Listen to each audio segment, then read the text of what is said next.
What's going on, Falcon fans? This is Robert Kundo. Come back at you with another video. So it's National Championship Day. Notre Dame Fighting Irish against the Ohio State Buckeyes. So I know you guys are getting ready for that. But guys, I got to go ahead and talk about the Falcons team review. And we're talking about today the pass catchers. We're going to get to the exciting part of this Atlanta Falcon team, which is the offensive side. A lot of positive things we can talk about from the offensive side of the ball. Definitely wasn't perfect. You know, the offense did sputter out a couple of times this year. Was not able to get in the end zone and things like that.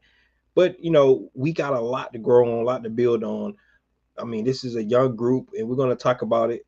Um, we're going to start outside first, of course, with the receivers and the tight ends. So I definitely want to get you guys perspective on that, and let me know what you think about our pass catchers and how we definitely can move into the future when we're talking about our pass catchers. Before we get in that, we're going to recap the signing of our defensive coordinator, Jeff Ulbrich. We'll really talk about that real quick, and then talk about still, because if you guys recall, it was the defensive line coach Jay Rogers let go as well, and the Atlanta Falcons still is in search for that. So we'll give you an update on the defensive line search as well.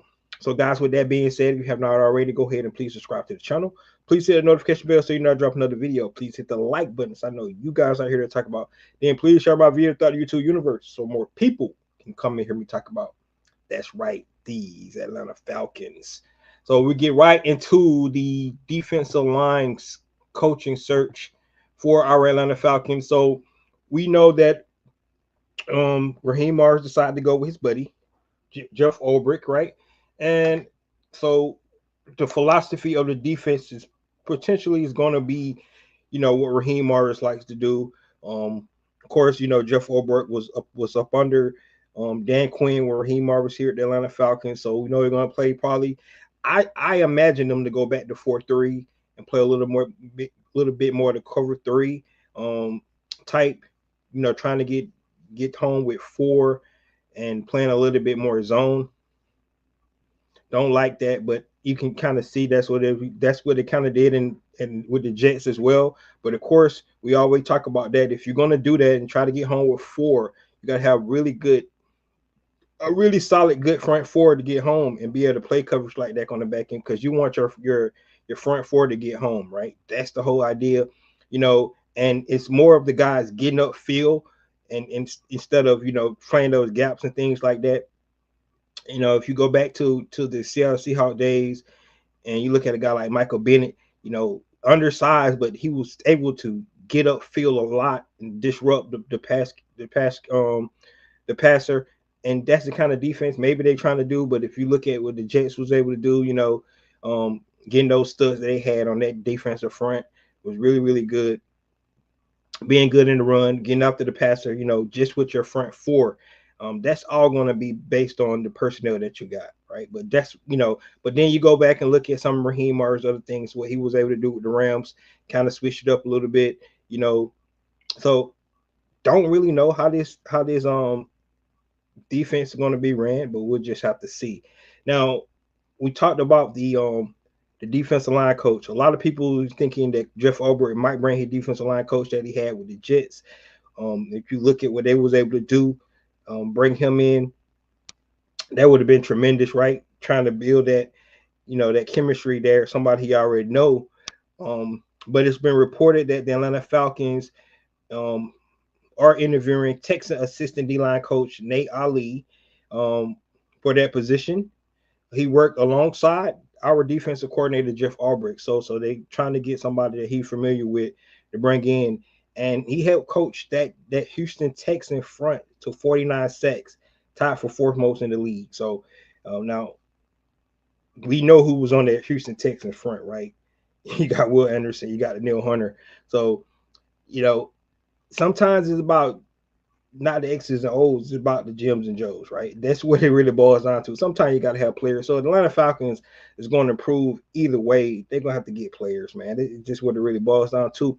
But getting somebody that can go in and know what it looks like and being able to teach techniques and things like that, that's what you get. I mean, if you look at it, like the Colorado or Buffaloes, right, and they bring in a Warren Sapp, And that defensive front led the Big 12 in sacks this year, right? So you get somebody that's know what they're doing, has done it at a high level, know how to coach it, or know how to coach it at a high level, and you could get some of the guys that you have on your squad already to go out and make a difference. So the Atlanta Falcons need to make sure they get a good, solid defensive line coach to bring in. Once again, it's probably going to be somebody that Jeff Ulbrich familiar with, and you looking what, like I said, he's bringing in Nate Ali, and more than likely, that's probably who's going to get the job if he's interested, and if they offer it to him. So let's see, can they get all this mesh? But at the end of the day, guys, when we're talking about this defense in its entirety, it's all about the players who they get to bring in, right? We talked about that free agent pool, the 23 guys that's in free agents right now. A lot of those guys are on the defensive side of the ball. So Atlanta Falcons do have opportunity to change their defense, make it look different than what it was, or are they going to think about running it back? And scheme can do so much running it back like that, but you got to be able to, you know, bring in some good guys. You expect, some improvement within your organization from some of your young players. Like I said, we didn't get to see a lot of Dorless, right? You hope you see more Arukaroro, Braylon Trice. You hope you see him. You hope Zach Harrison have that year 2 to year 3 jump. You want guys like Armor Ebiketie to go from to finally find his stride.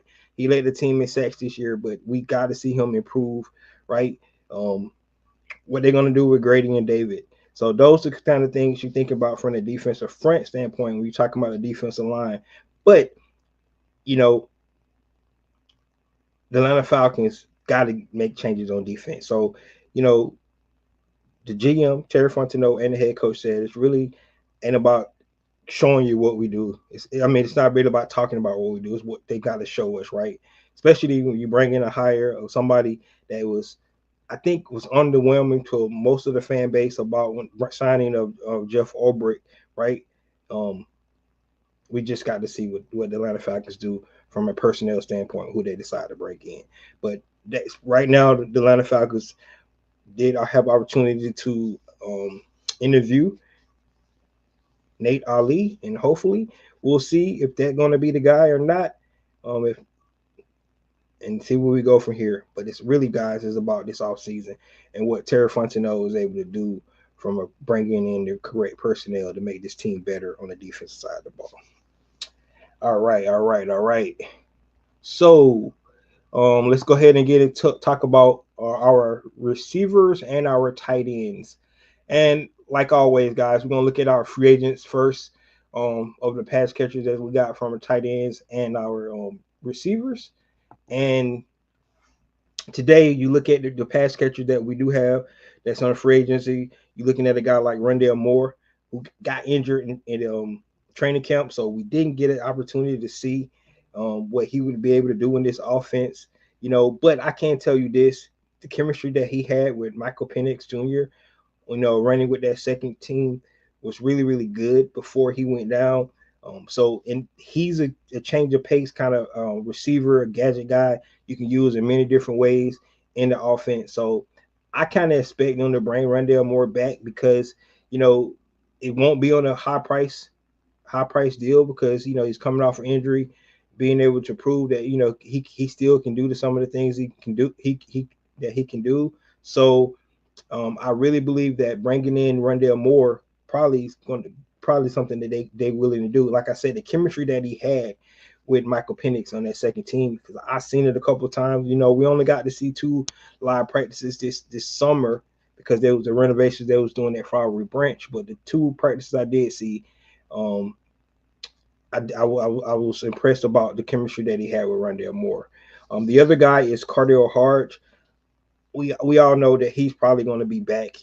He's probably one of the most consistent, reliable Falcons that we have, especially from a special team standpoint. But even when he's in there as a receiver, he's reliable as well. So bringing in Cardale Hodge, once again, won't cost us a whole lot. Even though he's going to be a Pro Bowler from the special team side, I think bringing back Cardale Hodge is definitely going to be something that the Atlanta Falcons can do. All right, from a tight end perspective, Ross Dwelly, um, another guy that they brought in. Of course, we got Charlie Warner, we got Kyle Pitts, but Ross Dwelly was another guy. Um, maybe, maybe not. Depends on the dollar value of what you got to have depth at that position as well. So I anticipate they maybe bring Ross back or not, but definitely something that you got to consider when you're thinking about your roster construction. So um, I can anticipate them bringing Ross Dwelly back as well. So all three of these guys that's in free agency, I actually can see these guys coming back to the team. Won't cost the Atlanta Falcons a lot, I don't think, for the price of bringing all three of these guys back. So I anticipate all three of these guys being back with the team next year. All right, all right, all right, all right. Let's talk about the elephant in the room, and that is Kyle Pitts. So we know Kyle Pitts' history, right? We probably talked about it more than anything. Um, around the Falcon fan base, going to get Kyle Pitts as number 4 overall pick, passing up on guys like um, Michael Parsons now, passing on a guy like Justin Fields, maybe, you know, somebody that could have been impact if we don't know how Justin Fields would have fit, up on the Arthur Smith. So, and the jury's still out on him anyway. But a guy like Michael Parsons in that same draft class, you know, probably have, since he's been in the league, pressure the quarterback more than anybody, uh, up there close with guys, um, from a pass rusher standpoint. So on the fact it's an opportunity to get them, and we still searching the pass rusher. But looking at Kyle Pitts, his rookie season, you could see the anticipation of how special he was going to be, and he had a quarterback at the time. He had Matt Ryan. He was featured as well in the offense because we didn't have a lot of pass catchers that season. So, the offense was tailored around Kyle Pitts, sort of like the Raiders, tailored around Brock Bowers, right? Brock Bowers had a lot of receptions this year because he was the go-to guy in that offense. So it's the same with Kyle Pitts. You think about it, his first season with the Atlanta Falcons, if you guys recall, um, Kevin Ridley decided not to play but 5 games that season, right? And then we had Cardell Patterson probably was our next impacted player on that offense for the Atlanta Falcons in that season. So, and I'm talking about 2021. You go back and look. So, Kyle Pitts was the guy. He was the guy that was going to get targeted the most. He was the guy that made all the great plays, and he lived up to that number 4 overall pick his first season, right?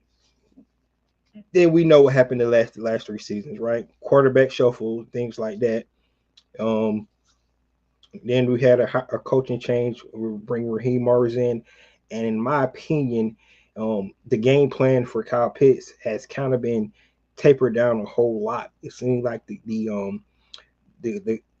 the options for the offense goes to the receiver core more than the tight end. The tight end is not the probably not the first read on most of the plays that's being called. Right, and you can look at that by just total statistics of the receivers that's been catching the ball. So Kyle Pitts, seems like he's not being productive now. Some of that has a lot to do with Kyle Pitts not being able to get open on routes and things like that. But I kind of believe that it goes to the fact that he's not being featured as well. He's not considered the first read on some plays. So, he's not getting targeted as much as he should, right? The point that you got to make when you pick a guy number 4 overall, though, it seemed like he should be featured, right? It seemed like he should be part of this offense. It seemed like he should be getting more targets, and he should be able to impact the game more. That's what you're thinking. Now the Atlanta Falcons did pick up his fifth year option, so by picking up his fifth year option, he's here about $10 million on the books. And if you're just looking at the tight end room in the general, you got Charlie Warner, you got Kyle Pitts, and then I just talked about Ross Dwelly. So it's going to be hard for them to get rid of Kyle Pitts, or they already got a target maybe in trades or free agency to bring in another tight end to fit what they want to do better, right? Um, It's been reports out there that the Falcons might be considering trading Kyle Pitts. If they do that, they could. They might. They do definitely need more draft capital, and if they're not going to utilize him to his potential, maybe he need to find another, change the scenery to get back to living up to that number four overall pick. So that's where I stand with Kyle Pitts. I like Kyle Pitts. I think he can be a change, a chain breaker for the Atlanta Falcons. Um, I think he's a mismatch if you put him in the right situations and things like that. And I think if you feature him more on plays, I think Kyle Pitts will show you his potential. He flashed some plays this year, and you can see when he get the ball how explosive he can be. I just don't think they will utilize him enough.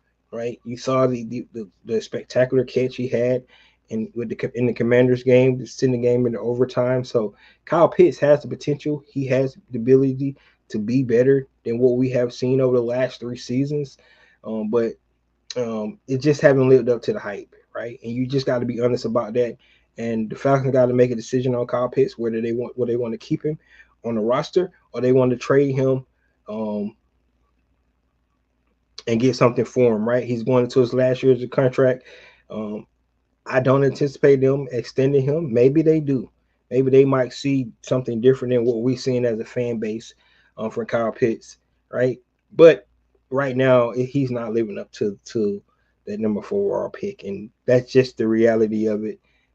Right now, you don't want to label the bust thing because you have seen flashes, but you know, being number four overall, you're supposed to be somebody that going to get a bust one day, right? In Canton, Ohio, and that's not what we're seeing right now from Kyle Pitts. So, guys, let me know what you think about that. Let you know what you think about, Kyle Pitts in general, and what you think his future is going to be with Atlanta Falcons. You think they're going to get traded to try to get some draft capital or even a player? They got to get something for him. I think being number four overall pick, and he has the potential to be really, really explosive. And one thing we don't want to see is Kyle Pitts get traded and then have a Hall of Fame career like a Brett Favre, right? Um, that would really suck. So um, let's see what they can do with Kyle Pitts. All right. The next thing we're going to talk about is all our returning players, guys. So we'll start with, of course, our core guys, um, which is Drake London. I think he's a bona fide number one receiver. I think he showed that this season about his potential, what he's able to do. And the national championship game just started, so I'm not going to be here too much longer. But Drake London, definitely a guy that to me is the bona fide number one receiver for the Atlanta Falcons. And if you're going back and look at that draft, he was the first receiver off the board. And as of right now, I think Atlanta Falcons might have got the best receiver. So just saying. I know so a couple more guys that got drafted in there. I know you're looking at a guy like Garrett Wilson. He had a great rookie season, but I still think Drake London, because you look at the quarterbacks throwing the ball, and he still had excellent seasons with those quarterbacks. And then you can see the potential now that he had a good pass catcher throwing the ball, and look what he was able to do with Kirk Cousins, who's a pro, being able to throw the ball on the field. And then we saw the chemistry between him and Michael Penix those last 2 games. So sky's the limit. I think Drake London is going to be really good for Atlanta Falcons for years to come. And he's coming up on a contract soon. It's not time close. What's going on, Carrie? Not any time close, but you can see it coming. Darnell Mooney is the perfect number 2, right? 8 yards away from having 1,000 yards himself. He definitely would have got it if it wasn't for sitting out that last game. And maybe if Darnell Mooney plays in that last game, the Atlanta Falcons win against the Panthers, even though it wouldn't matter because the Bucks won anyway. But it still feels better being 9-8 instead of 8-9. It just does, right? And I think a lot of people would have felt better about this season. We could have just won that last game. Giving up 44 points didn't help either. But Darnell Mooney is definitely a number two guy. He is, I think, and a guy that can stretch the field. Um, Smart, intelligent. If you hear about the reports about how he know how to see defenses and how to get himself open and things like that, I think he's going to be a tremendous benefit to a guy like Michael Penix Jr. helping him you know learn the offense and do good things. I think their chemistry is going to be good. If you look at the Giants game, you saw the chemistry between Michael Penix and Darnell Mooney a little bit more than we did the last two games. But I think you know that 1-2 punch between Drake London and Darnell Mooney is going to be huge for the Atlanta Falcons. One of the two receivers in the league from a team standpoint that almost had 1,000 yards, and it goes on the radar because we're the Atlanta Falcons and they don't want to talk about it, but that was impressive. And you got to factor in that 5-game stretch that Kirk Cousins had, where the offense looked really, really bad, and they still almost, went over 1,000 yards. So just imagine, if we could have a complete season where the offense is rolling like it should, and imagine what kind of numbers those guys can put up. Now, the surprising thing was Ray McCloud. Ray McCloud had his best season of his career, right? I think he was huge, especially on third downs, especially when he was dealing with Kirk Cousins. Kirk Cousins looked for him a lot on third downs, and better pass catcher than people may wanted to give him credit for. But he took over that number three receiver position, and he made a lot of plays for us, right? Usually he was known for a guy that punt returner, kickoff returner, and things like that. But coming in and being the third receiver, I thought he did well. I really do. I really thought he did well. So could we have an upgrade there? Probably, but at the same time, you look at how many receptions he had. I thought Ray McCloud did really good for the Atlanta Falcons this year. We already talked about Cardell Hodge. He's Mr. Everything. He come in, he make plays. When somebody has to sit out, you're gonna bring Cardell Hodge in, and he's gonna just be solid for you. He's not gonna blow your head off with great plays here and there, but he make plays when he need to make. He's reliable, and I think he's the perfect number 4 receiver for the Atlanta Falcons. So definitely, we want to bring Cardell Hodge back. Basically, one of our best special teamers anyway, but his best number 4 receiver, maybe in the league, right? And then you got guys like Casey Washington, another guy that had a lot of chemistry with Michael Penix Jr. He got a concussion in one game, sat out a while, but I think Casey Washington have an opportunity to compete, in that third receiver position with a Ray McCloud. You just don't know, but Casey Washington, I think, has a lot of potential with this team as well. So, and then last but not least, Chris Blair, the other receiver that Atlanta Falcons got. A lot of chemistry. That's why they play him, the last couple of games, because they wanted to get Michael Penix, somebody that he had actually thrown to through the season, even though you couldn't tell that he ain't thrown with Drake London, right? Because that chemistry started click right away. So that's some of the good stuff that you like about this Atlanta Falcon receiving core. I just loved it. I mean, everything about it. From the offensive standpoint, we talked about the defense last week, and it was all doom and gloom, right? Because so many upgrades need to be made on the defense side of the ball. But then you come to the offense side of the ball, and you start with our pass catchers. You like what you see. Could they be better? Yes. Could you get more dynamic guys, to come in and make the offense even more explosive? Yes, you could. But at the same time, I thought every guy that played from our receiver core was really, really good. And like I said, you bring back Rondell Moore. Rondell Moore is another guy that could be a game changer. He really could be. So that's what you gotta like, right, from this receiving core, right? Let's talk about our last two tight ends. Like I said, Charlie Warner is probably one of the unsung heroes for this Atlanta Falcon team. A guy that got just as more, or even just as many as snap as Kyle Pitts, because when the Atlanta Falcons went to 11 personnel, right, Charlie Warner was that tight end that was out there because of his blocking ability, right?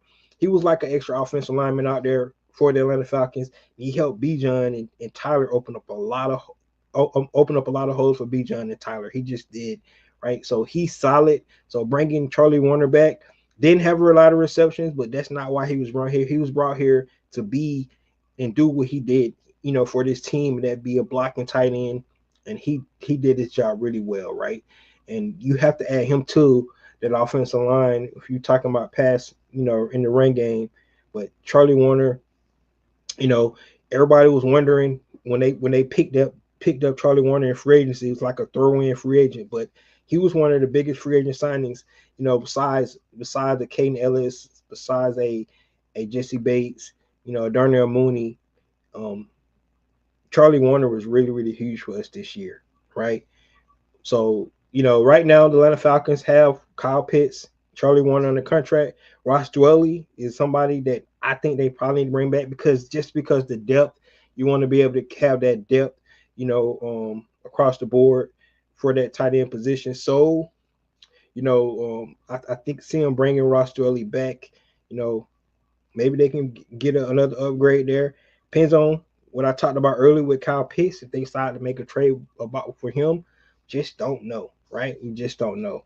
But at the same time, you know, those pass catchers that we got across the board, man, you gotta like what you've seen from Atlanta Falcons right now. Every team is not going to be the same from year in and year out, right? So what the teams did in 2024, sometimes don't translate to 2025. So you got to be growing every year, and let's hope, we even get to see a better version of Drake London, a better version of Darnell Mooney. To see Ray Cobb can top his career year in receptions like he did. Let's see, can we get Rondale more back on the field, and see, can we utilize, something that we did not get to see from him, being the type of, player that he is, running those gadgets, using him out of the backfield, being able to even be more explosive, more dynamic in the passing game. So, and then to see Casey Washington can help us out as well. So, these are some of the things we want to see, from our pass catchers that we got on this team right now. And this right here really helps the Atlanta Falcons focus on the defensive side of the ball, because you feel good about what you've seen from our pass catchers. That's what I like to see. And it looks like Notre Dame is on the route, man. Notre Dame is marching. That quarterback. Notre Dame might be the team on a mission this year. It just might be their year. All right, guys. Last but not least, we have to talk about potential free agents, outside the building, or draft selections as well, when we talk about pass catchers, right? And right now, I'm gonna go on the record and say, I don't think the Falcons need to be focused on pass catchers or free agents in the draft. Now they can bring back Rondale Moore, Cardell Hodges, and Ross Dwelly. I think they'll be good if they just look within the building and bring back the guys they're free agents they got right now in the building. But other than that, other than that, I think the Atlanta Falcons need to focus on defense. I'm just gonna be honest with you. I wonder if you guys agree with me. Let me know if you agree with me when we talk about these pass catchers. So,